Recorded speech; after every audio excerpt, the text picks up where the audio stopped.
अस्सलाम वालेकुम, मैं हूं शाहजेब खानजादा। इमरान खान अपनी सियासत के लिए एक इदारे को अब खुलकर टारगेट कर रहे हैं और एक दूसरे इदारे से रिलीफ चाहते हैं, और ये इदारे इस्टेब्लिशमेंट और सुप्रीम कोर्ट हैं। पहले इमरान खान ने अदलिया को धमकियां दी, मगर इस्टेब्लिशमेंट को राम करने की कोशिश की, मौजूदा आर्मी चीफ की तौसी की बात भी कर दी। मगर अब सूरत हाल ये है कि उन्हें इस्लामाबाद की तरफ मार्च करने के लिए सुप्रीम कोर्ट से रिलीफ चाहिए, और दूसरी तरफ इस्टेब्लिशमेंट पर उनकी तनकीद बराह रास्त होती जा रही है।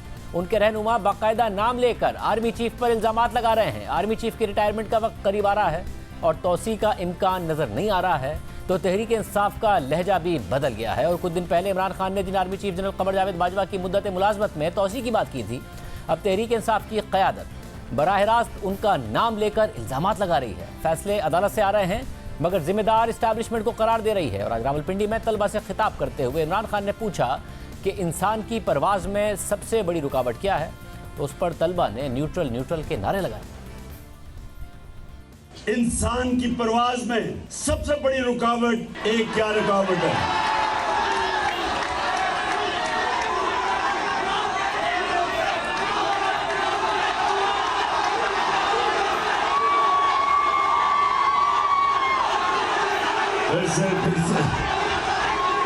फिर से एक सबसे बड़ी रुकावट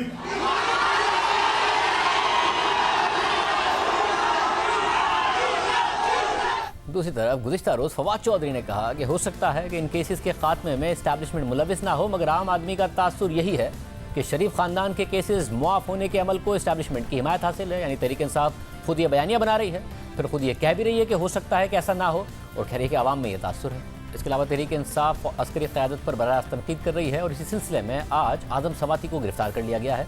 आदम सवाती को FIA साइबर क्राइम्स विंग की जानिब से रात गए हिरासत में लिया गया। आदम सवाती पर इदारों के खिलाफ बयान देने और लोगों को इश्तियाल दिलाने के इल्ज़ामात हैं। FIR के मुताबिक मुकदमा पीका एक्ट के सेक्शन 20 के तहत दर्ज किया गया है। आदम सवाती को आज सीनियर सिविल जज शबीर भट्टी की अदालत में पेश किया गया। अदालत ने FIA की जिस्मानी रिमांड की इस्तदा पर फैसला सुनाते हुए आदम सवाती का 2 रोज़ का जिस्मानी रिमांड मंजूर कर लिया। आदम सवाती ने आर्मी चीफ का नाम लेकर उन पर ट्वीट में इल्ज़ाम लगाया था, और इमरान खान ने अपनी ट्वीट में आज आदम सवाती का भी दिफा किया और उनकी बात का भी दिफा किया, और दिफा करते हुए इसे भी NRO से जोड़ दिया। ट्विटर पर इमरान खान ने लिखा कि NRO 2 के हवाले से एक ट्वीट पर आदम सवाती को ज़ेर हिरासत तशद्दुद का निशाना बनाया जाना हमारी तारीख का एक और शर्मनाक वाक़या है। क्या धौंस और तशद्दुद से लोगों को किसी फ़र्द या इदारे के एहतराम पर मजबूर किया जा सकता है? वो सब जिन्होंने सबसे बड़े मुजरिमों को कौमी ख़जाने पर अरबों का डाका डालने के बाद एहतसाब से फरार ही की नहीं, बल्कि एक मरतबा फिर इख्तिदार में आने की इजाज़त दी, उनके मुक़द्दर में ज़िल्लत लिखी जा चुकी है। आज मर्दान में भी जलसे से खिताब करते हुए इमरान खान ने इल्ज़ाम लगाया कि आदम सवाती को नंगा करके तशद्दुद किया गया और इसके जिम्मेदारों को शर्म आनी चाहिए। आजम सवाती को जो पकड़ के रात लेके गए और तशद्दुद किया, उसको भी नंगा करके तशद्दुद किया। मैं सारे इदारों को आज कहता हूं कि अगर आप ये समझते हैं कि तशद्दुद करके आप अपनी इज्जत करवा लेंगे, गलत फहमी में ना रहें। मार के, तशद्दुद करके, जुल्म करके आज तक दुनिया की तारीख में किसी जालिम को इज्जत नहीं मिली। लोग नफरत करते हैं जब सारे चोरों को छोड़ा जा रहा है। शहबाज शरीफ जैसे डाकू और इसके बेटे को बरी किया गया FIA केसेस से। जो भी जिम्मेदार है उनको शर्म आनी चाहिए। आप मुल्क के गद्दार हैं, आप मुल्क से गद्दारी कर रहे हैं। जो भी आज ये बड़े चोरों को छोड़ रहा है और NRO दे रहा है, वो इस मुल्क का गद्दार है, और हम मुकाबला करेंगे इनका। मैं निकलूंगा इनके खिलाफ, मैं अपनी कौम को तैयार करूंगा। खुद आदम सवाती ने भी आज सहाफ़ियों से बात करते हुए एजेंसियों पर तशद्दुद और उनके कपड़े उतारने का इल्ज़ाम लगाया। जो तशद्दुद किया गया है वो एजेंसियों ने किया। तो गिरफ्तार किस जुर्म में किया गया? कपड़े निकाले गए हैं पार्लियामेंटेरियन के, कौम और मुल्क को बता रहा हूँ। अब तुम्हारा हशर ये होगा। आपको गिरफ्तार किस जुर्म में किया गया? कानून की पासदारी नहीं। स्वाति साहब, किस जुर्म में गिरफ्तार किया गया? ट्वीट करने पे। लेकिन अदालत के हुक्म पर आज ही पिंज अस्पताल में आदम सवाती का तिब्बी मुआयना किया गया है, जिसके मुताबिक आदम सवाती जिस्मानी और जहनी तौर पर सेहतमंद है। बहरहाल ये एक संगीन इल्ज़ाम है और इसकी बर वक्त तहकीकात होनी चाहिए। आज प्रोग्राम कैपिटल टॉक में हामिद मीर से बात करते हुए वज़ीर दाखिला राना सनाउल्लाह ने कहा है कि आदम सवाती ने जो ट्वीट किया है वो हर लिहाज से काबिल एतराज़ और काबिल गिरफ्त है। जो ट्वीट किया है आजम सवाती साहब ने, उसके कॉग्निजेबल होने, गैर कानूनी होने, 2 अदारों के ऊपर बराह रास्त जो है वो डिफेम बदनामी लाने में तो कोई शक शुबा नहीं है। स्वाति साहब ने जो बात की है वो बात तो बड़ी काबिल एतराज़ है। जो बात आज़म स्वाति साहब ने की है यकीनन आपके ख्याल में वो बात गलत है। वही बात एतजाज़ एहसन साहब ने भी की। कोई कार्रवाई उनके खिलाफ नहीं होती, शायद इसलिए कि उनका ताल्लुक पीपल्स पार्टी से है। एतजाज़ एहसन साहब का तो क्योंकि ज़हनी तवाज़न ठीक नहीं है, वो अक्सर बातें उल्टी सीधी करते रहते हैं, तो मेरा नहीं ख्याल कि उनके खिलाफ जो है वो कोई एक्शन जो है वो होना चाहिए। एस्टैब्लिशमेंट पर दबाव बढ़ाने के साथ साथ इमरान खान इस्लामाबाद की तरफ मार्च की तैयारी भी कर रहे हैं, लेकिन उसकी तारीख नहीं दे पा रहे हैं। और आज रावलपिंडी में तलबा से खिताब में शेख रशीद ने भी कह दिया कि इमरान खान इस इतवार को इलेक्शन के बाद कॉल दो, कौम इंतजार कर रही है। मैं खुद भी इंतजार कर करके थक गया हूँ। सरफरोशी की जरूरत है, पिंडी तैयार है। इस इतवार को इलेक्शन है, उसके बाद कॉल दो, कौम कॉल का इंतजार कर रही है। मैं खुद इमरान खान थक गया हूं इंतजार कर करके कॉल का। इस पर बात करेंगे। हमारे साथ आसमा शराजी साहिबा और मुनीफ फारूक साहब मौजूद हैं। आप दोनों का बहुत शुक्रिया। आसमा शराजी साहिबा, आपने इंटरव्यू किया सदर साहब को और जाहिर उसमें बहुत सारी खबरें निकली। उस वक्त तक तो ये मामला लग रहा था, सदर साहब की बातों से भी लग रहा था कि उन्होंने कोशिश की, जो मुलाकात हुई, कि किसी तरीके से मामला बेहतर हो जाएं। मगर ये जो तहरीक इंसाफ अब बयानिया बना रही है, जिस आर्मी चीफ की तौसी की बात कर रहे थे अब से कुछ दिन पहले इमरान खान साहब, अब नजर आ रहा है कि तौसी का मामला नहीं आगे बढ़ सका, तो उनके खिलाफ एक भरपूर कैंपेन करना, फैसले अदालतों से आ रहे हैं, कैंपेन वो इस्टेब्लिशमेंट के खिलाफ कर रहे हैं। क्या हासिल करना चाह रहे हैं? मंतक आपको क्या समझ में आ रही है? पॉलिटिकली क्या अचीव करेंगे सारे के सारे बयानिए से?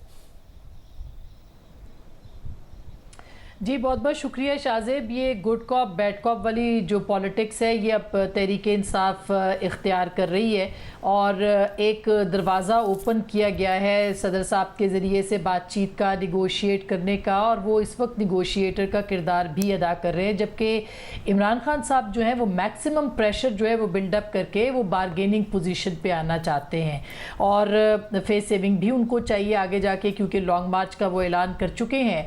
और अगर वो लोगों को थोड़ी मिकदार में भी ले आते हैं तो जाहिर है जिस तरह से पिछले लॉन्ग मार्च में हुआ था, बिल्कुल उसी तरह की रिपीट टेलीकास्ट भी हो सकती है कि उनको इंगेज किया जाए और फिर किसी न किसी एंड पे पहुंचा जाए, और हो सकता है इसी सूरत में उनकी पार्लियामेंट में वापसी भी हो सके। तो जो उनकी एक गुफ्तगू है या जो उनका प्रेशर है, वो प्रेशर अब नए आर्मी चीफ के लिए नहीं है और इमरान खान साहब ये जानते हैं कि अब तैनाती होनी है। पहले वो ये प्रेशर बढ़ा रहे थे कि इलेक्शन हो जाए, वो वज़ीर आज़म बन जाए और अगला आर्मी चीफ जो है वो खुद अपॉइंट कर दें, लेकिन अब उनको ये बात पता है कि ऐसा नहीं हो सकता और ना ही वो अगर एक नया आर्मी चीफ आता है तो उसको वो हटा सकते हैं। लिहाजा मैक्सिमम प्रेशर जो है वो बनाया जाए ताकि इंतखाबात तक पहुंचा जा सके या पार्लियामेंट में वापसी का रास्ता बनाया जा सके। तो मेरा ख्याल है कि एक बड़ी बारगेनिंग पोजीशन के हवाले से ये सब चीज़ें हो रही हैं और इसमें एक गुड कॉप जो है, जो इस्टेब्लिशमेंट या हुकूमत के साथ निगोशिएटर के तौर पे बात करने के लिए बात कर सकते हैं, जिसको बार बार सदर अलवी साहब जो है वो कह रहे हैं कि बातचीत होनी चाहिए, मुज़ाकरात के दरवाजे खुलने चाहिए, मिल बैठ के बात करना चाहिए। बल्कि हमारे इंटरव्यू में उन्होंने एजेंडा भी बता दिया। उन्होंने कहा कि एक तो मुज़ाकरात का जो पॉइंट है वो मईशत होना चाहिए और दूसरा इंतखाबात, और इंतखाबात के हवाले से भी बातचीत होनी चाहिए। अब देखिए सबसे इंपॉर्टेंट बात इसके अंदर शाहजेब ये है कि अगर इमरान खान साहब पार्लियामेंट से बाहर रहते हैं, आगे निगरान सेटअप जो बनेगा, जो इस्लाहात होंगी, उससे पाकिस्तान तहरीक इंसाफ कुल्ली तौर पर पीछे हट जाएगी, वो बाहर होगी। और अगर वो बाहर होगी वो एक्सेप्ट नहीं करेगी, वो एक्सेप्ट नहीं करेगी तो लेजिटिमेसी जो अगले सेटअप की है उसके ऊपर सवाल उठेंगे। लिहाजा एक दरवाज़ा ओपन किया गया है और हो सकता है कि इसके अंदर हुकूमत की भी एक ख्वाहिश हो कि कहीं ना कहीं से इंगेज करके इमरान खान साहब को वापस पार्लियामेंट में लाया जाए। मुनीफ फारूक साहब, आप बताइएगा, क्या आपको इसमें मेथड समझ में आ रहा है? जिस तरीके से अचानक जिनकी तौसी की बात कर रहे थे उन्हीं पर चढ़ाई शुरू कर दी है। ज़ाहिर है अब इतना वक्त भी नहीं है, अगर मौजूदा आर्मी चीफ की बात की जाए कि उनसे अगर कोई मामला तय हो जाएं तो इस बात की गारंटी हो कि आइंदा भी उन पर अमल दरामद हो रहा होगा। अगर इमरान खान साहब का मकसद ये है प्रेशर डालने के बाद, तहरीक इंसाफ के अपने अंदर लोग ऑफ द रिकॉर्ड क्या कह रहे हैं, क्या आपको मन तक समझ में आ रही है? देखिए शाहजेब साहब, इमरान खान साहब की लड़ाई कभी भी पिछले अप्रैल से, जब से वो हुकूमत से निकले और ये पीडीएम की हुकूमत है, इमरान खान साहब की लड़ाई इस हुकूमत के साथ है ही नहीं। उनकी लड़ाई पाकिस्तान की फ़ौजी क़यादत से है, और अगर हम उसको बहुत ज़्यादा नैरो इन करें तो वो आर्मी चीफ के से उनके गिले हैं, जो मौजूदा आर्मी चीफ हैं। ज़ाहिर बात है, बीच में उन्होंने मुलाकातें करने की कोशिश की, मुलाकात हुई भी, उनको थोड़ा सा वू करने की कोशिश की, उनको खुश करने की कोशिश की, थोड़े मामलात को बेहतर करने की कोशिश की। ये इमरान खान साहब की कोशिश रही है, लेकिन उनका गिला, उनकी लड़ाई, पाकिस्तान तहरीक इंसाफ की लड़ाई, वो इस वक्त इस्टेब्लिशमेंट से ही है, पहले भी थी। अब इशू ये है कि इमरान खान साहब जो चाह रहे थे वो उन्हें मिला नहीं है, लेकिन इमरान खान साहब ने साथ एक पैरेलल काम ये किया कि उन्होंने और उनकी जमात ने, अब उनकी जमात के अंदर बहुत से ऐसे लोग हैं जो कि ऐसे हरकत कर गए जिस तरह डॉक्टर शहबाज गिल साहब ने की। अब मैं उसे नॉर्मल कॉन्डक्ट नहीं कहूँगा, वो एक पढ़े लिखे आदमी है, लेकिन जो उन्होंने एक नेशनल टेलीविजन के ऊपर उस बीपर के अंदर किया, and certain people allowed it to happen, that was pure insanity. वो तो कोई नॉर्मल आदमी या कोई नॉर्मल शख्स किसी भी नॉर्मल डिस्कोर्स के अंदर नहीं कर सकता। इसी तरह अब जो आज़म सवाती साहब ने किया है, इमरान खान साहब को ये बात नहीं भूलनी चाहिए कि उस वक्त पाकिस्तान की सबसे ज़्यादा मकबूल लीडर है, फॉर्मर प्राइम मिनिस्टर हैं। He has a very good chance of winning next general elections, और अगर हालात उनके मामलात वो अपने दुरुस्त रखते हैं तो वो दोबारा इंतखाब जीत कर दोबारा प्राइम मिनिस्टर बन सकते हैं, दोबारा हुकूमत में आ सकते हैं। अगर एक ऐसा शख्स जो कि पॉपुलैरिटी भी कमांड कर रहा है, उसको ये भी पता है कि ग्राउंड लेवल पे भी मेरे लिए एक ग्राउंड स्वेल हुआ है, लोग मेरे साथ जुड़े हैं, वो ऐसी सूरत हाल में फिर बुली करने की कोशिश करें मुल्क के रियासती इदारों को। देखिए, सियासतदानों की, पीडीएम के अंदर शामिल जमातों की बसद एहतराम, इनकी इस वक्त कोई इतनी हैसियत नहीं है, क्योंकि एक बड़ी कमज़ोर हुकूमत है, बहुत ही मार्जिनल से नंबर्स के ऊपर ये हुकूमत टिकी हुई है, लिहाजा इनकी अहमियत नहीं है। अहमियत इस बात की है, अहमियत पाकिस्तान की फ़ौज की है, अहमियत chief of the army staff के ऑफिस की है, रिगार्डलेस के उसके ऊपर कौन बैठा है। आज जनरल बाजवा बैठे हैं, कल कोई और प्रोफेशनल ऑफिसर एलिवेट होकर वहाँ पर आर्मी चीफ बन जाते हैं। तो इमरान खान साहब अगर ये कर रहे हैं कि ठीक है मेरी बात नहीं मानी गई, तो क्योंकि अब लग रहा है कि जनरल बाजवा साहब एक्सटेंशन नहीं ले रहे और वो जा रहे हैं, तो मैं ज़रा उनको टारगेट करूँ। अब जो बातें आज़म सवाती साहब ने की, आपको क्या लगता है कि बैठे बैठे उनको ख्याल आ गया कि जी बस ये मैंने रात को एक ट्वीट करनी है और एड्रेस करनी है जनरल बाजवा को, और कहना यह है कि जी आपने इनको रिहा करवा दिया, आपने इनको अदालतों से रिलीफ दिलवा दिया। अब मैं सिर्फ अपने लोगों की याद दहानी के लिए एक बात कह दूँ, लोगों ने कहा मरियम नवाज शरीफ को रिलीफ मिला है जी, और ये रिलीफ मिला है जी एनआरओ के तहत, और हुकूमत के साथ हुकूमत की डील हो गई है और एस्टेब्लिशमेंट ने दिलवाया है। अगर आप अतर मिनल्ला साहब का वो फैसला पढ़ लें जिसने 2018 या 19 के अंदर उनकी सजाएं मुअत्तल की थी, तो उससे ही जाहिर हो गया था कि इन फैसलों के अंदर बड़े बुनियादी सुकम थे और ये अदालत के अंदर हाई कोर्ट के लेवल पर नहीं ठहर सकते थे। अब यहाँ पर भी हमजा शहबाज शरीफ और शहबाज शरीफ साहब के मामलात के अंदर भी बड़े मेजर फॉल्ट्स थे, मेजर फ्लॉज थे प्रोसिक्यूशन के अंदर। मुझे एक और बात बताइएगा अस्मा, एक तो इमरान खान साहब ने जाहिर है अपने वोटर सपोर्टर के अंदर ये इमेज बनाया है कि मैं बड़ा एक ताकतवर किस्म का और एक बहादुर किस्म का लीडर हूं और मैं अपने फैसले खुद करता हूं, बतौर वज़ीर आज़म भी वो ये कहते थे। अचानक वो अब अपने आप को एक कठपुतली वज़ीर आज़म साबित करने की कोशिश कर रहे हैं कि मेरी तो चलती नहीं थी, हुकूमत मेरी थी, इख्तियार किसी और के पास था। वो पहले तो जाहिर एक पूरा बयानिया उन्होंने बनाया कि मैंने अमेरिका को एब्सोल्युटली नॉट कहा, खारजा पॉलिसी मेरी थी और वो आज़ाद थी, मुआशी पॉलिसी मेरी थी। वो साबित करने की कोशिश करते हैं बुरी कारकर्दगी के बावजूद कि वो एक अच्छी मुआशी पॉलिसी थी। अब अचानक साबित कर रहे हैं कि मेरी तो कोई पॉलिसी नहीं थी, हुकूमत तो कोई और चलाता था, मैं तो कठपुतली था। जिसके ऊपर सवाल भी उठ रहा है कि अगर आप कठपुतली थे तो फिर अमेरिका को बकौल आपके साजिश करके, इतनी मेहनत करके आपको निकालने की क्या जरूरत थी अगर आपके पास इख्तियार ही नहीं था।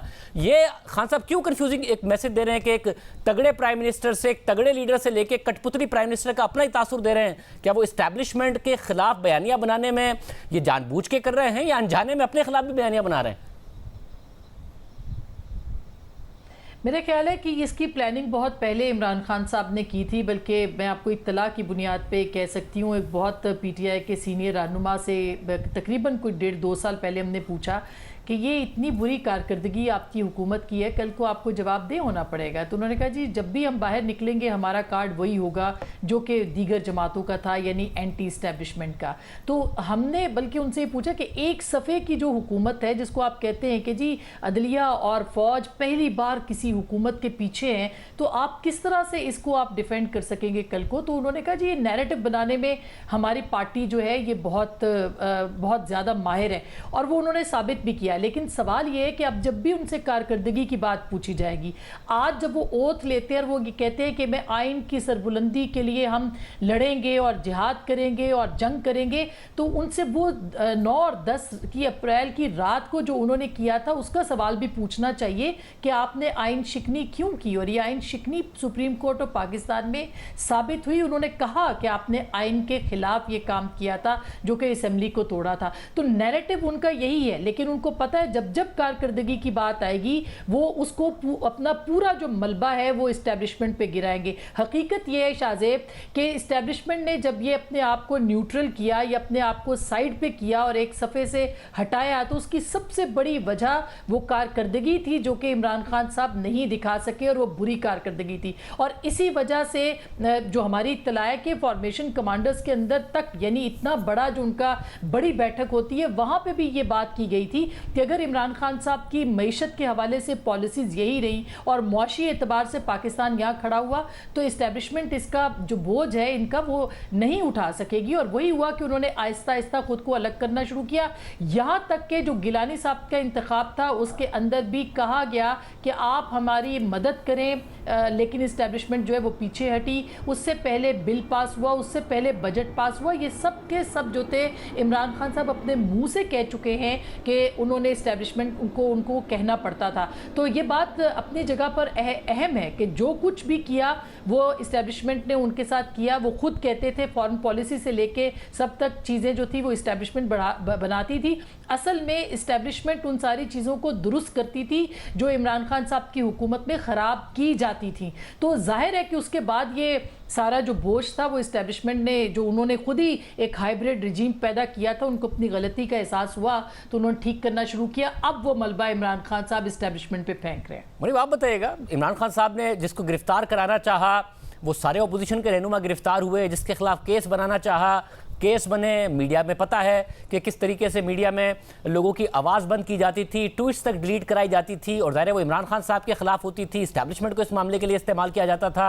खान साहब खुद बताते थे कि अब अस्करी क़यादत ने मेरा हर चीज़ में साथ दिया है। ये अचानक अपने आप को एक कठपुतली वज़ीर आज़म साबित करना कि मेरे पास तो इख्तियार ही नहीं था, जो कि उनके अपने नैरेटिव के भी खिलाफ है। या आपके ख्याल में कोई आपको नज़र आ रही है इसमें कोई मेथड नज़र आ रहा है?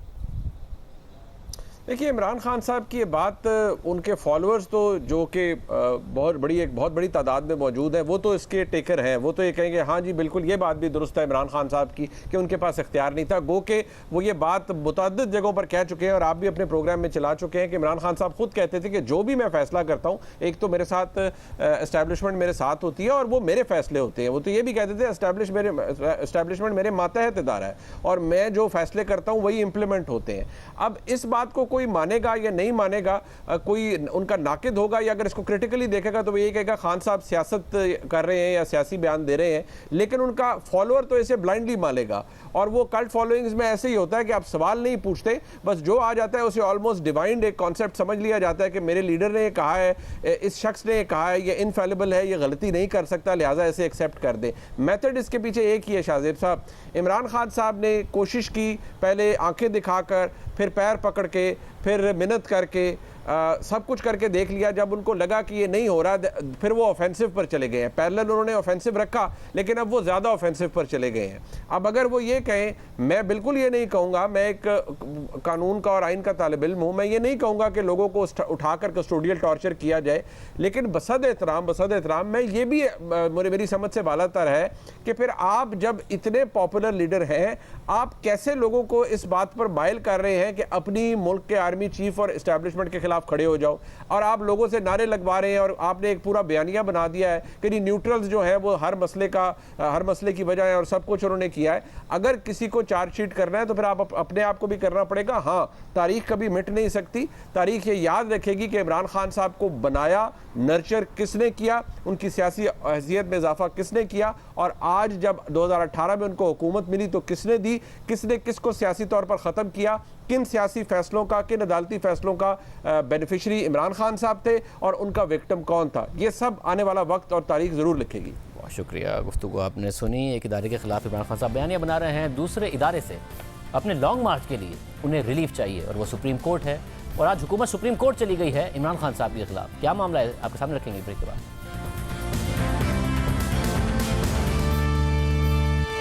इमरान खान बार बार इस्लामाबाद की जानिब लॉन्ग मार्च की धमकी दे रहे हैं। उनके अपने साथी भी अब उनसे लॉन्ग मार्च की तारीख मांग रहे हैं, लेकिन इमरान खान को इसके लिए सुप्रीम कोर्ट से रिलीफ दरकार है और वहां पहले ही उनके सर पर एक तलवार लटक रही है। और आज वफाकी हुकूमत ने सुप्रीम कोर्ट में इमरान खान के खिलाफ तौहीन अदालत की दरख्वास्त दायर कर दी है। जी न्यूज़ के नुमाइंदे उवैस यूसुफज़ई के मुताबिक दरख्वास्त वफाकी हुकूमत की जानिब से वज़ारत दाखिला ने दायर की है, जिसमें कहा गया है कि इमरान खान इस्लामाबाद की तरफ लॉन्ग मार्च और एहतजाज के ऐलानात कर रहे हैं और सुप्रीम कोर्ट के अहकामात की खिलाफ वर्जी कर रहे हैं। सुप्रीम कोर्ट ने इमरान खान को पुरअमन एहतजाज की इजाज़त दी थी, लेकिन इमरान खान इस्लामाबाद पर चढ़ाई के ऐलानात कर रहे हैं। सुप्रीम कोर्ट इमरान खान को दिए गए एहतजाज और धरने से मुताल्लिक अपने अहकामात पर अमल दरामद यकीनी बनाए। अब हुकूमत सुप्रीम कोर्ट चली गई है, जबकि इमरान खान 25 मई के एहतजाज के बाद ये कहते रहे हैं कि हम सुप्रीम कोर्ट से क्लियर होने का इंतजार कर रहे हैं, उसके बाद मुल्क की तारीख का सबसे बड़ा एहतजाज करेंगे। हम सुप्रीम कोर्ट से पहले पूरी उनसे प्रोटेक्शन चाह रहे हैं कि क्या हमारे पाकिस्तानियों का फंडामेंटल राइट है कि पुरअमन एहतजाज करें।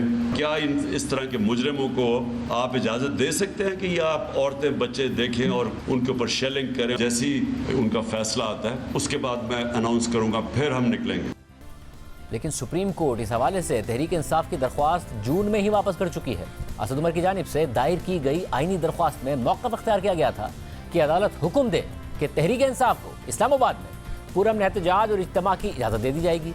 इज्तिमा के रास्ते में किसी शहर में रुकावटें खड़ी नहीं की जाएंगी और एहतजाज और धरने में शिरकत करने वालों के खिलाफ ताकत का इस्तेमाल नहीं किया जाएगा। 2 जून को रजिस्ट्रार सुप्रीम कोर्ट ने यह दरख्वास्त एतराज़ात लगाकर वापस कर दी थी और कहा था कि सुप्रीम कोर्ट इस मामले पर पहले ही फैसला दे चुकी है। दरख्वास्त गुजार की जानिब से मुतल्लिका फोरम से रुजू नहीं किया गया और अब हुकूमत सुप्रीम कोर्ट के 1 जून के उसी फैसले की रोशनी में इमरान खान के खिलाफ तौहीन अदालत की कार्रवाई का मुतालबा कर रही है। और उसका भी एक बैकग्राउंड है। 25 मई के लॉन्ग मार्च से मुताल्लिक हुकूमत और तहरीक इंसाफ के दावों पर एक केस अब तक सुप्रीम कोर्ट में चल रहा है, जिसमें सुप्रीम कोर्ट 1 जून को अपना तफसीली फैसला जारी कर चुकी है और उसमें तहरीक इंसाफ की क़यादत के खिलाफ कार्रवाई के हवाले से अदालत ने ISI, IB, chief commissioner Islamabad, secretary दाखिला और IG इस्लामाबाद से रिपोर्ट तलब की थी और 7 दिन के अंदर सुप्रीम कोर्ट के 7 सवालात के जवाबात मांगे थे। चीफ जस्टिस ने इस केस में मिसाली फैसला देने का भी कहा था और वज़ीर दाखिला राना सनाउल्लाह ने फिर हमारे प्रोग्राम में बताया था कि वो रिपोर्ट्स तो जमा करा दी गई थी।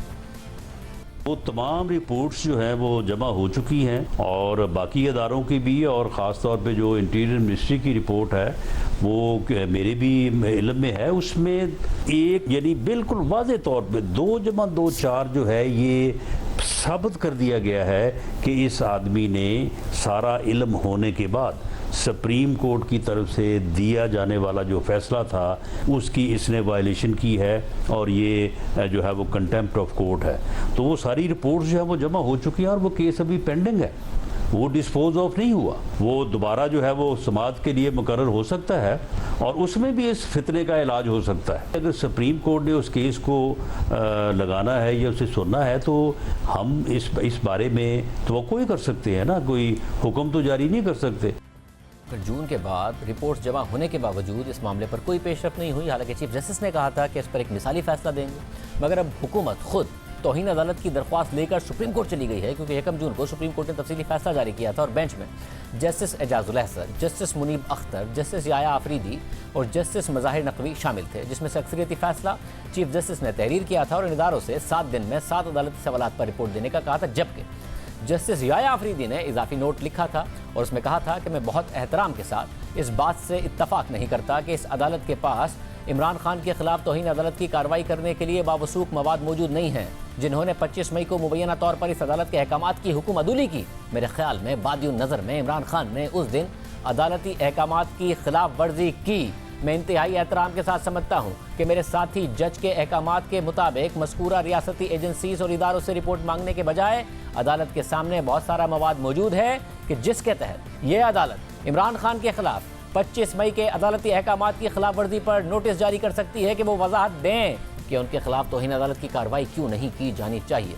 इस केस की समाअत के दौरान तहरीक इंसाफ के वकील बाबर अवान ने H9 ग्राउंड में सियासी जलसा करने और डी चौक समेत किसी और मकाम पर धरना ना देने की यकीन दहानी कराई थी, जिसका अदालत ने अपने फैसले में भी जिक्र करते हुए पहले सफ़े पर लिखा था कि बाबर अवान ने पार्टी की आला क़यादत की हिदायत पर यह यकीन दहानी कराई है और फिर 4 जजेस के फैसले में भी इसका जिक्र किया गया और रियासती इदारों से पहला सवाल यही पूछा गया कि इमरान खान ने पार्टी कारकुनों से किस वक्त कहा कि वो सब डी चौक पहुँचें। अब सुप्रीम कोर्ट का फैसला 25 मई की शाम 5:54 पर रिपोर्ट हो चुका था और जस्टिस याया आफरीदी ने अपने इजाफी नोट में इमरान खान का डी चौक पहुंचने का जो बयान नकल किया है, ये बयान उसी दिन शाम 7:38 पर सामने आया था, यानी फैसला आने के 1 घंटा 44 मिनट के बाद।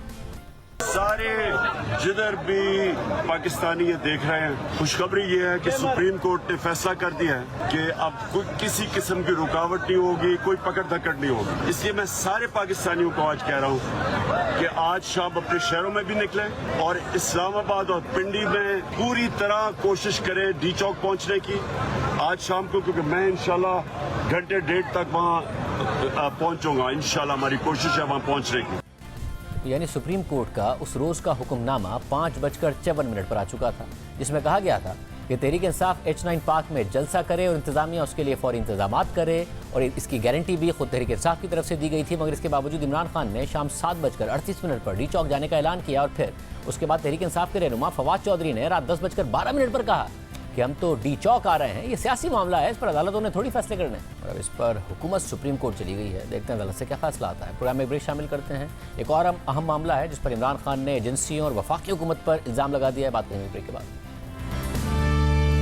गुज़िश्ता कुछ अरसे से खैबर पख्तूनख्वा में दहशतगर्दी के मुख्तलिफ वाक़यात के बाद वहाँ के अवाम खौफ का शिकार हैं। पिछले 1.5 माह से खबरें सामने आ रही हैं कि सवात, मालाकंड, मर्दान और खैबर पख्तूनख्वा के दीगर इलाकों में TTP के साथ मुज़ाकरात के नतीजे में अस्करियत पसंद मुख्तलिफ इलाकों में वापस आ गए हैं और उनकी कार्रवाइयों के बाद शहरियों को खदशा है कि कहीं इस बार भी हालात 2009 से पहले वाले ना हो जाएं। इसलिए वहाँ अवाम अस्करियत पसंदी के खिलाफ एहतजाज कर रहे हैं। आज मर्दान और चारसदा में इमरान खान ने भी सवात में दहशतगर्दी के हालिया वाक़यात पर बात की और जिम्मेदारी वफाकी हुकूमत पर डाल दी। स्वात के अंदर देखो क्या हो रहा है, बॉर्डरों से ये जो दहशतगर्द आ रहे हैं, ये हुकूमत की जिम्मेदारी थी, फेडरल गवर्नमेंट की थी। स्वात के लोगों ने क्या कुर्बानियां दी थी, आज फिर वहां दहशतगर्दी आ गई, ये जिम्मेदार हैं इसके। स्वात के अंदर जो हो रहा है, मैं आज फेडरल गवर्नमेंट से पूछता हूँ, क्या आप जिम्मेदार हैं इसके? आपने कैसे इजाजत दी? बॉर्डर आपके कंट्रोल में है और बॉर्डर से ये जो लोग आए हैं और ये जो अब दहशतगर्दी हो रही है। गुज़िश्ता साल तालिबान के अफगानिस्तान पर कब्जे के सिर्फ 1.5 माह बाद जब सरहद पार से सिक्योरिटी फोर्सेस पर हमले हो रहे थे तो उस वक्त इमरान खान का लदम तहरीक तालिबान पाकिस्तान के साथ मुज़ाकरात के हामी थे। गुज़िश्ता साल 1 अक्टूबर को तुर्क टीवी को दिए गए इंटरव्यू में इमरान खान ने बतौर वज़ीर आज़म कहा कि हमारे मुज़ाकरात जारी हैं, मैं फ़ौजी हल पर यकीन नहीं रखता, अगर तहरीक तालिबान के ग्रुप्स हथियार डाल दें तो हम उन्हें माफ़ कर देंगे और वो भी आम शहरी बन जाएंगे। सवाल उठ रहा है कि सवात वज़ीर आला खैबर पख्तूनख्वा का अपना इलाका है, वो खुद क्यों वहाँ नहीं जा रहे हैं, अहकामात क्यों नहीं दे रहे हैं। और आज इमरान खान ने मर्दान में खिताब के दौरान वज़ीर आला खैबर पख्तूनख्वा को हिदायत दी कि महमूद खान वफाकी हुकूमत से पूछें कि आप अगर जिम्मेदारी नहीं संभालेंगे तो फिर हमें संभाल ले दें, हम दहशतगर्दी के खिलाफ खड़े होंगे। महमूद खान चीफ मिनिस्टर साहब, मैं आपको आज कह रहा हूँ कि फेडरल गवर्नमेंट को से पूछें कि आप अगर जिम्मेदारी नहीं संभालेंगे तो फिर हमें संभालने दें, हम करेंगे, हम दहशतगर्दी के खिलाफ खड़े होंगे। मगर आज इस हवाले से वफाकी वज़ीर दाखिला राना सनाउल्लाह ने प्रोग्राम कैपिटल टॉक पे गुफ्तगू करते हुए कहा कि इमरान खान को ये नहीं पता कि अमन अमान की जिम्मेदारी सूबाई हुकूमत की होती है, वफाकी हुकूमत की नहीं। सवात में पुलिस ने कोई एक्शन नहीं लिया, ना ही वफाकी हुकूमत से मदद मांगी। इसे ये नहीं मालूम अमन व अमान की जिम्मेदारी जो है वो किस हुकूमत की है, सूबाई की है या वफाकी की है। अमन व अमान की जिम्मेदार सूबाई हुकूमत है। सूबाई हुकूमत ये बताए कि उसने आज तक बाज़ाब्ता तौर पे वफाकी हुकूमत से इस अमन व अमान की सूरत हाल को बेहतर करने के लिए, कंट्रोल करने के लिए कोई मदद मांगी है, कोई उसे मुरासला भेजा है। कल मैंने मीटिंग की है, उस मीटिंग में इनको बुलाया गया था, इन्होंने आने से इनकार किया। सवात के लोगों से आप जाके पूछें कि वो किसको ज़िम्मेदार समझते हैं इस दहशतगर्दी का और इस बदअमनी का। सवात के लोगों ने हज़ारों की तादाद में जो है वो एहतजाज किया है। वहाँ स्टेज के ऊपर PTI के लोगों ने जाने की कोशिश की, उन्होंने इनको वहाँ से भगा दिया कि तुम लोग तो जिम्मेदार, यहाँ पे क्या करने। सूरत हाल कंट्रोल हो सकती है, बड़ी आसानी से कंट्रोल हो सकती है, लेकिन पुलिस यानी सूबाई हुकूमत ना खुद कंट्रोल किया, ना उन्होंने किसी वफाकी अदारे को या वफाकी फोर्स को कहा कि जी इन चीज़ों को जो है वो कंट्रोल करें। पुलिस ने कोई एक्शन नहीं किया सवात में, कोई इन्होंने जो है वो वफाकी हुकूमत से मदद नहीं मांगी।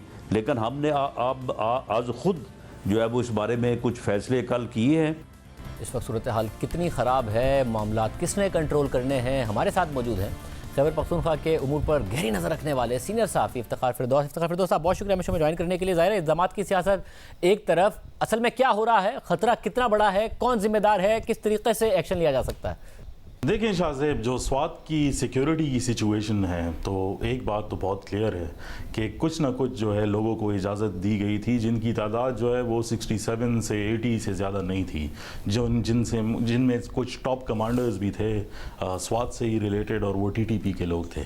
लेकिन उसमें से तकरीबन ऑलमोस्ट सारे ही जा चुके हैं। अगर कोई इन्फिल्ट्रेशन है भी इस टाइम पर, वो 10-12 बंदों से ज़्यादा नहीं है, और वो भी जो है वो सेटल्ड एरिया से जो है वो छुपे हुए हैं।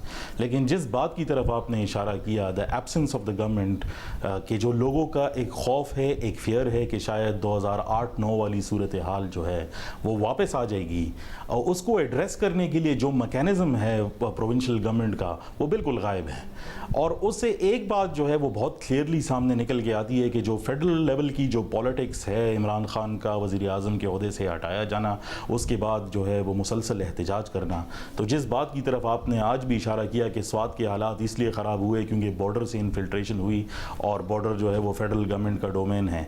हम देखते हैं कि ग्राउंड पे जो सिचुएशन है उसमें जो है एक बहुत बड़ा प्रॉब्लम वो ये आ रहा है कि गवर्नमेंट की तरफ से कोई स्टेटमेंट जो है वो नहीं दिया गया स्वात की तरफ, और स्वात की आवाम को कॉन्फिडेंस में नहीं लिया गया, बल्कि जो इदारे हैं, जो सिक्योरिटी इदारे, जो पुलिस है, वो भी अपना काम जो है वो कर रही हैं, लेकिन इश्यूज़ को पोलिटिसाइज किया जा रहा है। प्लस ये सारे वाक़यात एक ऐसे वक्त में होते हुए जा रहे हैं कि हम देख रहे हैं कि खैबर पख्तूनख्वा के अंदर जो है वो ज़िमनी इंतखाबात भी हो रहे हैं, और एक टर्फ वॉर जो है वो पॉलिटिकल पार्टीज़ के दरमियान भी चल रही है अगले इलेक्शन के लिए, स्टेज सेट करने के लिए। तो शायद सिक्योरिटी का आंसर तो मालाकंड डिवीज़न में इतना बड़ा ना हो, लेकिन पॉलिटिक्स उन पर ज़रूर जो है वो खेली जा रही है। ज़रा अनफॉर्चुनेट होगा कि सवात के वहाँ सफ़र कर रहे हैं और इस पर पॉलिटिक्स हो रही हो, मगर राना सनाउल्लाह साहब कह रहे हैं कि जी ना तो वहाँ की पुलिस कार्रवाई कर रही है, ना उन्होंने अभी तक वफाक से मदद मांगी है। कल हम अपने नुमाइंदे से बात कर रहे थे सवात के, तो वो ये कह रहे थे कि जो वज़ीर आला खैबर पख्तूनख्वा हैं, इलाका उनका अपना है, मगर उन्होंने तो दौरा भी नहीं किया इसका कई हफ्तों से। ये क्या सूरत हाल है? देखिए, एक चीज़, दो चीज़ों को जो है इसने ऐसे जो है अनक्लैरिटी ने जो है वो जन्म दिया है। एक तो हम ऑपोजिशन का जो है वो नैरेटिव देखते हैं, और ग्राउंड पर भी लोगों को जो है वो चहमगइयाँ करते हुए जो है वो सुनते हैं कि शायद खैबर पख्तूनख्वा की जो हुकूमत है वो ख़ुद जो है कुछ ऐसे फोर्सेस के हाथों जो है वो यरगमाल है जो इस एरिया के अंदर जो वो टेरर फैला रही है। हत्ता कि वो किसी कलदन तंजीम या टीटीपी का नाम भी नहीं लेते, और वो किसी की तरफ जो है कोई इशारा नहीं करते, बल्कि ये इल्ज़ामात भी अपोजिशन की तरफ जो है वो आयद हुए कि उन्होंने जो है वो भत्ते दिए और इसलिए वो अपने इलाके छोड़ के चले गए। इस पर भी कोई क्लैरिटी जो है वो नहीं दी गई। जहाँ तक आपने पुलिस का जो है के मामले की जो है वो बात की, मेरे ख्याल में यहाँ पर कहना जो है वो ज़रूरी है कि पुलिस ने जो सिचुएशन को जो हैंडल किया है, शायद वो अपने बतौर पर इसे बेहतर जो है वो कर सकती थी, लेकिन कोई इंस्ट्रक्शंस जो है वो ट्रिकल डाउन नहीं आई। आपने देखा कि स्वात के अंदर एक वाक़या रूनुमा हुआ जिसके स्कूल वैन के ऊपर फायरिंग हुई, जिसमें ड्राइवर जो है वो उनको कत्ल कर दिया गया। 36 घंटे तक जो है वो लाश जो है वो रोड पर रही, लेकिन कोई टॉप ऑफिशियल्स जो है वो जाकर मुज़ाकरात करने में जो है हमने नहीं देखा। हत्ता कि जब तक जनाजे जो है वो अदा किए गए तब भी कोई प्रोविंशियल गवर्नमेंट से जो है वो नहीं अदा किया, वो नहीं जो है वो गए। लेकिन शाहजेब, यहाँ पर मैं एक बात जो है वो करना वो ज़रूरी समझता हूँ। ऐसा लगता है कि पीटीआई की हुकूमत जो है ये एक सिचुएशन जो है वो बनाकर वो फेडरल जो है गवर्नमेंट पर भी और इदारों पर जो है वो प्रेशर बनाने की कोशिश जो है वो कर रही है, क्योंकि उनकी तरफ से कोई क्लैरिटी और कोई मौक़िफ़ जो है वो सामने नहीं आ रहा है। मतलब यानी आप कम से कम ये कह रहे हैं कि सूरत हाल इतनी संगीन नहीं है कि खुदा न ख्वास्ता मामला 2009, 2007-8 तक चला जाए, तादाद भी कम है, और इंतज़ामिया अगर फैसला करे तो लोकल पुलिस भी इस मामले से डील कर सकती है और शहरियों को तहफ़्फ़ुज़ का एहसास फराहम कर सकती है और तहफ़्फ़ुज़ दे भी सकती है।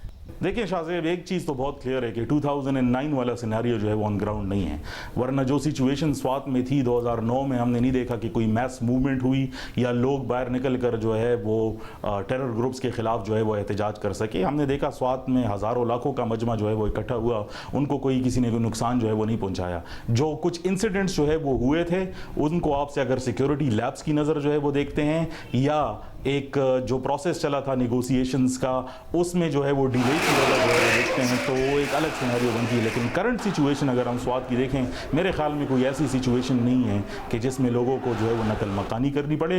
लेकिन एक बात जो है वो बहुत क्लियर है कि लोगों के जो खौफ हैं, जो डर हैं, क्योंकि ये लोग एक दफ़ा पहले जो है वो एक टेरर के वेव में से गुजर चुके हैं और अब खुद सड़कों पर आकर जो है वो नारेबाजी भी कर रहे हैं और कह भी रहे हैं कि हम किसी को यहाँ पर जगह जो है वो नहीं देंगे। मेरे ख्याल में उनके खौफ और डर को एड्रेस करना जो है वो सूबाई हुकूमत का काम था। अभी तक हमने ऑन ग्राउंड नहीं देखा कि उनके वो इश्यूज़ जो है वो एड्रेस हुए। बहुत शुक्रिया, गुफ्तगू आपने सुनी, इजाज़त दीजिए, अल्लाह हाफ़िज़।